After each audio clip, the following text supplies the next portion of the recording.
1 Korintus pasal 13.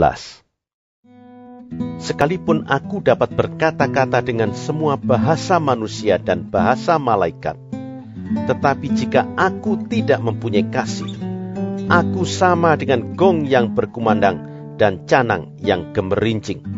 Sekalipun aku mempunyai karunia untuk bernubuat, dan aku mengetahui segala rahasia dan memiliki seluruh pengetahuan, dan sekalipun aku memiliki iman yang sempurna untuk memindahkan gunung, tetapi jika aku tidak mempunyai kasih, aku sama sekali tidak berguna. Dan sekalipun aku membagi-bagikan segala sesuatu yang ada padaku, bahkan menyerahkan tubuhku untuk dibakar, tetapi jika aku tidak mempunyai kasih, sedikit pun tidak ada faedahnya bagiku. Kasih itu sabar. Kasih itu murah hati. Ia tidak cemburu. Ia tidak memegahkan diri dan tidak sombong. Ia tidak melakukan yang tidak sopan dan tidak mencari keuntungan diri sendiri. Ia tidak pemarah dan tidak menyimpan kesalahan orang lain.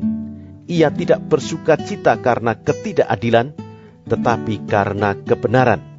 Ia menutupi segala sesuatu, percaya segala sesuatu, mengharapkan segala sesuatu, sabar menanggung segala sesuatu. Kasih tidak berkesudahan. Nubuat akan berakhir, bahasa roh akan berhenti, pengetahuan akan lenyap. Sebab pengetahuan kita tidak lengkap dan nubuat kita tidak sempurna. Tetapi jika yang sempurna tiba, maka yang tidak sempurna itu akan lenyap. Ketika aku kanak-kanak, aku berkata-kata seperti kanak-kanak. Aku merasa seperti kanak-kanak. Aku berpikir seperti kanak-kanak. Sekarang sesudah aku menjadi dewasa, aku meninggalkan sifat kanak-kanak itu. Karena sekarang kita melihat dalam cermin suatu gambaran yang samar-samar, tetapi nanti kita akan melihat muka dengan muka. Sekarang aku hanya mengenal dengan tidak sempurna, tetapi nanti aku akan mengenal dengan sempurna, seperti aku sendiri dikenal. Demikianlah tinggal ketiga hal ini, yaitu iman, pengharapan, dan kasih. Dan yang paling besar di antaranya ialah kasih. 1 Korintus pasal 14. Kejarlah kasih itu, dan usahakanlah dirimu memperoleh karunia-karunia roh, terutama karunia untuk bernubuat. Siapa yang berkata-kata dengan bahasa roh, tidak berkata-kata kepada manusia, tetapi kepada Allah. Sebab tidak ada seorang pun yang mengerti bahasanya. Oleh roh ia mengucapkan hal-hal yang rahasia. Tetapi siapa yang bernubuat, ia berkata-kata kepada manusia, ia membangun, menasihati dan menghibur. Siapa yang berkata-kata dengan bahasa roh, ia membangun dirinya sendiri. Tetapi siapa yang bernubuat, ia membangun jemaat. Aku suka supaya kamu semua berkata-kata dengan bahasa roh, tetapi lebih daripada itu, supaya kamu bernubuat. Sebab orang yang bernubuat lebih berharga daripada orang yang berkata-kata dengan bahasa roh, kecuali kalau orang itu juga menafsirkannya, sehingga jemaat dapat dibangun. Jadi, saudara-saudara, jika aku datang kepadamu dan berkata-kata dengan bahasa roh, apakah gunanya itu bagimu? Jika aku tidak menyampaikan kepadamu penyataan Allah, atau pengetahuan, atau nubuat, atau pengajaran, sama halnya dengan alat-alat yang tidak berjiwa, tetapi yang berbunyi seperti seruling dan kecapi. Bagaimanakah orang dapat mengetahui lagu apakah yang dimainkan seruling atau kecapi, kalau keduanya tidak mengeluarkan bunyi yang berbeda? Atau jika nafiri tidak mengeluarkan bunyi yang terang, siapakah yang menyiapkan diri untuk berperang? Demikianlah juga kamu yang berkata-kata dengan bahasa roh. Jika kamu tidak mempergunakan kata-kata yang jelas, bagaimanakah orang dapat mengerti apa yang kamu katakan? Kata-katamu sia-sia saja, kamu ucapkan di udara. Ada banyak, entah berapa banyak, macam bahasa di dunia. Sekalipun demikian, tidak ada satupun di antaranya yang mempunyai bunyi yang tidak berarti. Tetapi, jika aku tidak mengetahui arti bahasa itu, aku menjadi orang asing bagi dia yang mempergunakannya, dan dia orang asing bagiku. Demikian pula dengan kamu. Kamu memang berusaha untuk memperoleh karunia-karunia roh, tetapi lebih daripada itu, hendaklah kamu berusaha mempergunakannya untuk membangun jemaat. Karena itu, siapa yang berkata-kata dengan bahasa roh, ia harus berdoa supaya kepadanya diberikan juga karunia untuk menafsirkannya. Sebab, jika aku berdoa dengan bahasa roh, maka rohkulah yang berdoa, tetapi akal budiku tidak turut berdoa. Jadi, apakah yang harus kubuat? Aku akan berdoa dengan rohku, tetapi aku akan berdoa juga dengan akal budiku. Aku akan menyanyi dan memuji dengan rohku, tetapi aku akan menyanyi dan memuji juga dengan akal budiku. Sebab, jika engkau mengucap syukur dengan rohmu saja, bagaimanakah orang biasa yang hadir sebagai pendengar dapat mengatakan amin atas pengucapan syukurmu? Bukankah ia tidak tahu apa yang engkau katakan? Sebab, sekalipun pengucapan syukurmu itu sangat baik, tetapi orang lain tidak dibangun olehnya. Aku mengucap syukur kepada Allah, bahwa aku berkata-kata dengan bahasa roh lebih daripada kamu semua.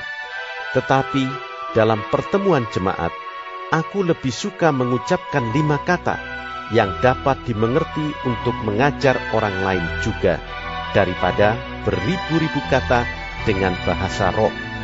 Saudara-saudara, janganlah sama seperti anak-anak dalam pemikiranmu. Jadilah anak-anak dalam kejahatan, tetapi orang dewasa dalam pemikiranmu. Dalam hukum Taurat ada tertulis, oleh orang-orang yang mempunyai bahasa lain, dan oleh mulut orang-orang asing, aku akan berbicara kepada bangsa ini. Namun demikian mereka tidak akan mendengarkan aku, firman Tuhan. Karena itu, karunia bahasa roh adalah tanda, bukan untuk orang yang beriman, tetapi untuk orang yang tidak beriman. Sedangkan karunia untuk bernubuat adalah tanda, bukan untuk orang yang tidak beriman, tetapi untuk orang yang beriman. Jadi, kalau seluruh jemaat berkumpul bersama-sama dan tiap-tiap orang berkata-kata dengan bahasa roh, lalu masuklah orang-orang luar atau orang-orang yang tidak beriman, tidakkah akan mereka katakan bahwa kamu gila? Tetapi kalau semua bernubuat, lalu masuk orang yang tidak beriman atau orang baru, ia akan diyakinkan oleh semua dan diselidiki oleh semua. Segala rahasia yang terkandung di dalam hatinya akan menjadi nyata, sehingga ia akan sujud menyembah Allah dan mengaku, sungguh, Allah ada di tengah-tengah kamu. Jadi bagaimana sekarang, saudara-saudara? Bila mana kamu berkumpul, hendaklah tiap-tiap orang mempersembahkan sesuatu, yang seorang mazmur, yang lain pengajaran, atau penyataan Allah, atau karunia bahasa roh, atau karunia untuk menafsirkan bahasa roh. Tetapi semuanya itu harus dipergunakan untuk membangun. Jika ada yang berkata-kata dengan bahasa roh, biarlah 2 atau sebanyak-banyaknya 3 orang, seorang demi seorang, dan harus ada seorang lain untuk menafsirkannya. Jika tidak ada orang yang dapat menafsirkannya, hendaklah mereka berdiam diri dalam pertemuan jemaat, dan hanya boleh berkata-kata kepada dirinya sendiri dan kepada Allah. Tentang nabi-nabi, baiklah 2 atau 3 orang di antaranya berkata-kata, dan yang lain menanggapi apa yang mereka katakan. Tetapi jika seorang lain yang duduk di situ mendapat penyataan, maka yang pertama itu harus berdiam diri. Sebab kamu semua boleh bernubuat seorang demi seorang, sehingga kamu semua dapat belajar dan beroleh kekuatan. Karunia nabi takluk kepada nabi-nabi. Sebab Allah tidak menghendaki kekacauan, tetapi damai sejahtera. Sama seperti dalam semua jemaat orang-orang kudus, perempuan-perempuan harus berdiam diri dalam pertemuan-pertemuan jemaat. Sebab mereka tidak diperbolehkan untuk berbicara. Mereka harus menundukkan diri seperti yang dikatakan juga oleh hukum Taurat. Jika mereka ingin mengetahui sesuatu, baiklah mereka menanyakannya kepada suaminya di rumah. Sebab tidak sopan bagi perempuan untuk berbicara dalam pertemuan jemaat. Atau adakah firman Allah mulai dari kamu? Atau hanya kepada kamu sajakah firman itu telah datang? Jika seorang menganggap dirinya nabi atau orang yang mendapat karunia rohani, ia harus sadar bahwa apa yang kukatakan kepadamu adalah perintah Tuhan. Tetapi jika ia tidak mengindahkannya, janganlah kamu mengindahkan dia. Karena itu, saudara-saudaraku, usahakanlah dirimu untuk memperoleh karunia untuk bernubuat, dan janganlah melarang orang yang berkata-kata dengan bahasa roh. Tetapi segala sesuatu harus berlangsung dengan sopan dan teratur. 1 Korintus pasal 15. Dan sekarang, saudara-saudara, aku mau mengingatkan kamu kepada Injil yang aku beritakan kepadamu, dan yang kamu terima, dan yang di dalamnya kamu teguh berdiri. Oleh Injil itu kamu diselamatkan, asal kamu teguh berpegang padanya, seperti yang telah kuberitakan kepadamu, kecuali kalau kamu telah sia-sia saja menjadi percaya.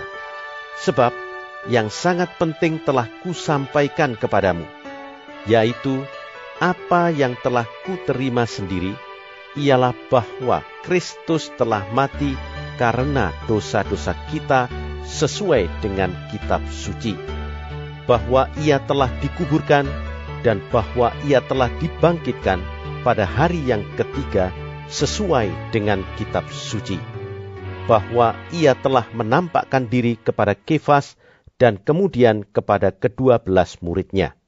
Sesudah itu, ia menampakkan diri kepada lebih dari 500 saudara sekaligus.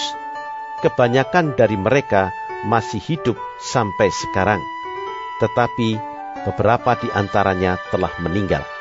Selanjutnya, ia menampakkan diri kepada Yakobus, kemudian kepada semua rasul, dan yang paling akhir dari semuanya, ia menampakkan diri juga kepadaku, sama seperti kepada anak yang lahir sebelum waktunya.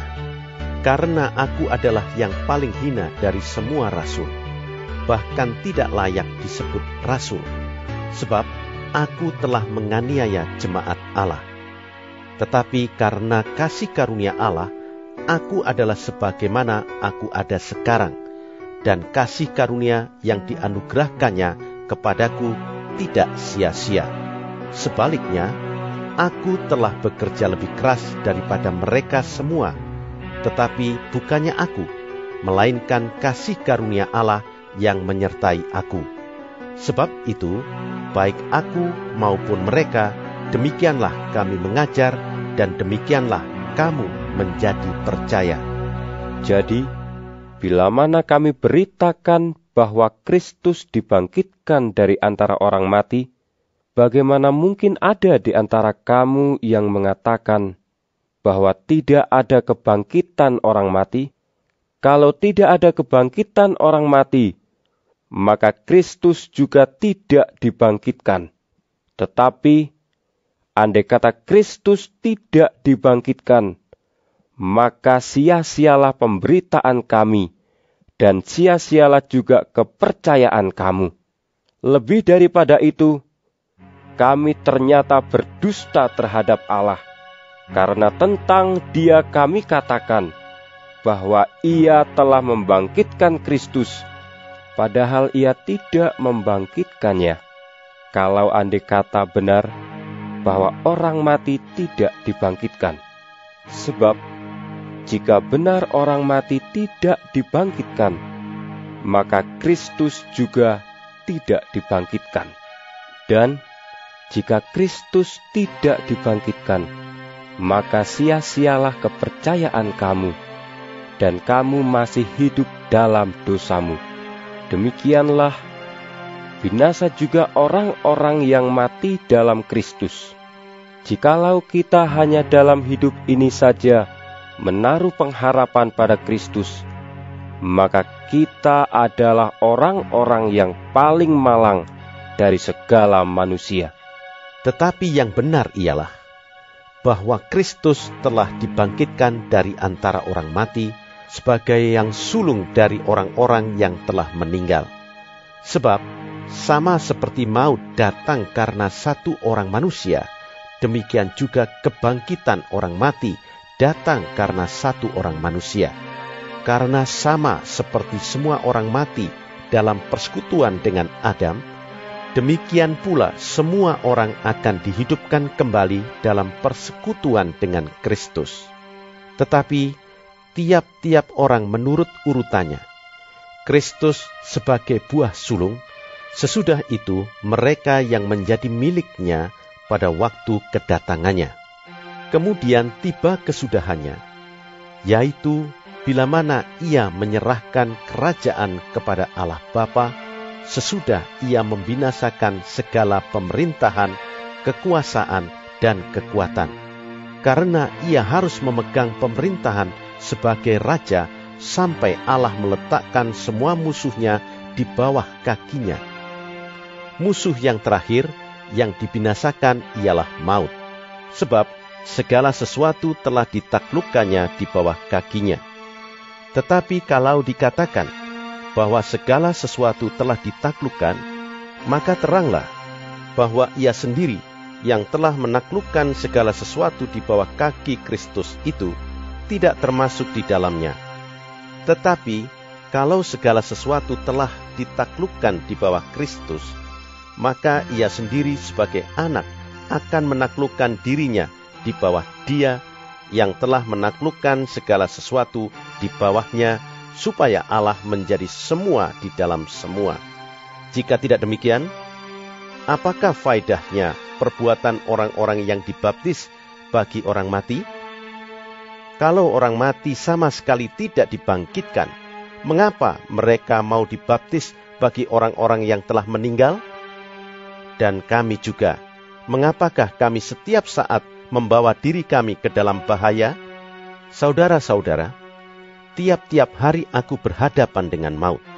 Demi kebanggaanku akan kamu dalam Kristus Yesus, Tuhan kita, aku katakan bahwa hal ini benar. Kalau hanya berdasarkan pertimbangan-pertimbangan manusia saja, aku telah berjuang melawan binatang buas di Efesus. Apakah gunanya hal itu bagiku? Jika orang mati tidak dibangkitkan, maka marilah kita makan dan minum, sebab besok kita mati. Janganlah kamu sesat. Pergaulan yang buruk merusakkan kebiasaan yang baik. Sadarlah kembali sebaik-baiknya, dan jangan berbuat dosa lagi. Ada di antara kamu yang tidak mengenal Allah. Hal ini kukatakan supaya kamu merasa malu. Tetapi mungkin ada orang yang bertanya, bagaimanakah orang mati dibangkitkan? Dan dengan tubuh apakah mereka akan datang kembali? Hai orang bodoh, apa yang engkau sendiri taburkan tidak akan tumbuh dan hidup kalau ia tidak mati dahulu. Dan yang engkau taburkan bukanlah tubuh tanaman yang akan tumbuh, tetapi biji yang tidak berkulit, umpamanya biji gandum atau biji lain. Tetapi Allah memberikan kepadanya suatu tubuh seperti yang dikehendakinya. Ia memberikan kepada tiap-tiap biji tubuhnya sendiri. Bukan semua daging sama. Daging manusia lain daripada daging binatang, lain daripada daging burung, lain daripada daging ikan. Ada tubuh sorgawi dan ada tubuh duniawi. Tetapi kemuliaan tubuh sorgawi lain daripada kemuliaan tubuh duniawi. Kemuliaan matahari lain daripada kemuliaan bulan, dan kemuliaan bulan lain daripada kemuliaan bintang-bintang, dan kemuliaan bintang yang satu berbeda dengan kemuliaan bintang yang lain. Demikianlah pula halnya dengan kebangkitan orang mati. Ditaburkan dalam kebinasaan, dibangkitkan dalam ketidakbinasaan. Ditaburkan dalam kehinaan, dibangkitkan dalam kemuliaan. Ditaburkan dalam kelemahan, dibangkitkan dalam kekuatan. Yang ditaburkan adalah tubuh alamiah, yang dibangkitkan adalah tubuh rohaniah. Jika ada tubuh alamiah, maka ada pula tubuh rohaniah. Seperti ada tertulis, manusia pertama, Adam, menjadi makhluk yang hidup, tetapi Adam yang akhir menjadi roh yang menghidupkan. Tetapi yang mula-mula datang bukanlah yang rohaniah, tetapi yang alamiah, kemudian barulah datang yang rohaniah. Manusia pertama berasal dari debu tanah dan bersifat jasmani. Manusia kedua berasal dari sorga. Makhluk-makhluk alamiah sama dengan dia yang berasal dari debu tanah, dan makhluk-makhluk surgawi sama dengan dia yang berasal dari sorga. Sama seperti kita telah memakai rupa dari yang alamiah, demikian pula kita akan memakai rupa dari yang surgawi. Saudara-saudara, inilah yang hendak kukatakan kepadamu, yaitu bahwa daging dan darah tidak mendapat bagian dalam kerajaan Allah, dan bahwa yang binasa tidak mendapat bagian dalam apa yang tidak binasa. Sesungguhnya, aku menyatakan kepadamu suatu rahasia. Kita tidak akan mati semuanya, tetapi kita semuanya akan diubah dalam sekejap mata pada waktu bunyi nafiri yang terakhir. Sebab nafiri akan berbunyi, dan orang-orang mati akan dibangkitkan dalam keadaan yang tidak dapat binasa, dan kita semua akan diubah. Karena yang dapat binasa ini harus mengenakan yang tidak dapat binasa, dan yang dapat mati ini harus mengenakan yang tidak dapat mati. Dan sesudah yang dapat binasa ini mengenakan yang tidak dapat binasa, dan yang dapat mati ini mengenakan yang tidak dapat mati, maka akan genaplah firman Tuhan yang tertulis, maut telah ditelan dalam kemenangan. Hai maut, di manakah kemenanganmu? Hai maut, di manakah sengatmu? Sengat maut ialah dosa, dan kuasa dosa ialah hukum Taurat. Tetapi syukur kepada Allah yang telah memberikan kepada kita kemenangan oleh Yesus Kristus Tuhan kita. Karena itu, saudara-saudaraku yang kekasih, berdirilah teguh, jangan goyah, dan giatlah selalu dalam pekerjaan Tuhan. Sebab kamu tahu bahwa dalam persekutuan dengan Tuhan, jerih payahmu tidak sia-sia. 1 Korintus pasal 16. Tentang pengumpulan uang bagi orang-orang kudus, hendaklah kamu berbuat sesuai dengan petunjuk-petunjuk yang kuberikan kepada jemaat-jemaat di Galatia. Pada hari pertama dari tiap-tiap minggu, hendaklah kamu masing-masing sesuai dengan apa yang kamu peroleh, menyisihkan sesuatu dan menyimpannya di rumah, supaya jangan pengumpulan itu baru diadakan kalau aku datang. Sesudah aku tiba, aku akan mengutus orang-orang yang kamu anggap layak dengan surat ke Yerusalem untuk menyampaikan pemberianmu. Kalau ternyata penting bahwa aku juga pergi, maka mereka akan pergi bersama-sama dengan aku. Aku akan datang kepadamu sesudah aku melintasi Makedonia, sebab aku akan melintasi Makedonia. Dan di Korintus mungkin aku akan tinggal beberapa lamanya dengan kamu, atau mungkin aku akan tinggal selama musim dingin, sehingga kamu dapat menolong aku untuk melanjutkan perjalananku. Sebab sekarang aku tidak mau melihat kamu hanya sepintas lalu saja. Aku harap dapat tinggal agak lama dengan kamu jika diperkenankan Tuhan.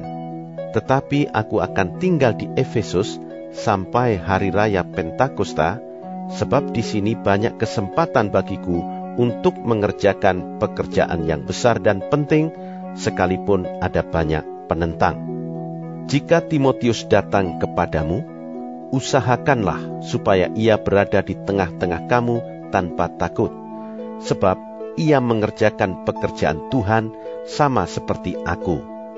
Jadi, janganlah ada orang yang menganggapnya rendah, tetapi tolonglah dia supaya ia melanjutkan perjalanannya dengan selamat, agar ia datang kembali kepadaku, sebab aku di sini menunggu kedatangannya bersama-sama dengan saudara-saudara yang lain.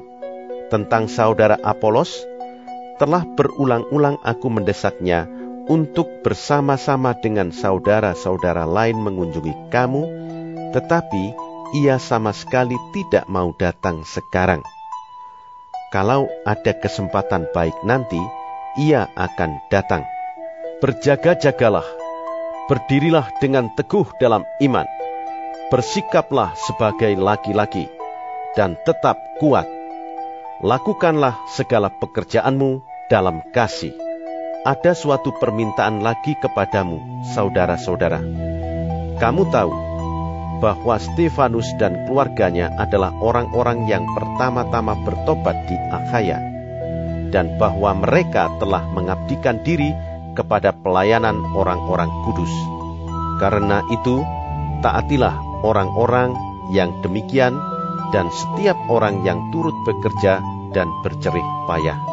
Aku bergembira atas kedatangan Stefanus, Fortunatus, dan Akhaikus, karena mereka melengkapi apa yang masih kurang padamu. Karena mereka menyegarkan rohku dan roh kamu. Hargailah orang-orang yang demikian. Salam kepadamu dari jemaat-jemaat di Asia Kecil. Aquila, Priskila, dan jemaat di rumah mereka menyampaikan berlimpah-limpah salam kepadamu. Salam kepadamu dari saudara-saudara semuanya. Sampaikanlah salam seorang kepada yang lain dengan cium kudus. Dengan tanganku sendiri aku menulis ini, salam dari Paulus. Siapa yang tidak mengasihi Tuhan, terkutuklah ia. Maranatha. Kasih karunia Tuhan Yesus menyertai kamu. Kasihku menyertai kamu sekalian dalam Kristus Yesus.